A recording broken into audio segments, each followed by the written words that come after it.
How to delete duplicate photos in Google Photos. Hi everyone, this is Rose from Create Login and Delete.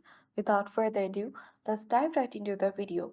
In order to delete duplicate photos on Google Photos, first of all you need to launch Google Photos app on your device.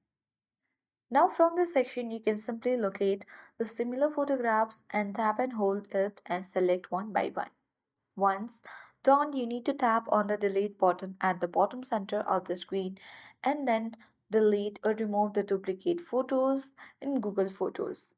However, this method is workable but can be time consuming. So, what you can do is simply you need to use the Files by Google. For that, you need to simply launch File Manager on your device or Files app. Now from here you can easily check the duplicate photos folder in the storage section and then select the duplicates and tap on delete button.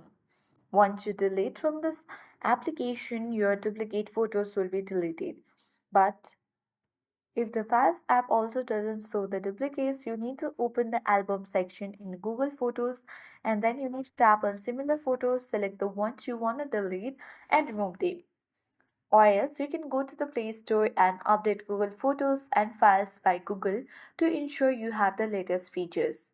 And that's how you can quickly remove, delete, or duplicate photos. If you found this guide helpful, please like, share, and subscribe. Thank you for watching and see you in the next video.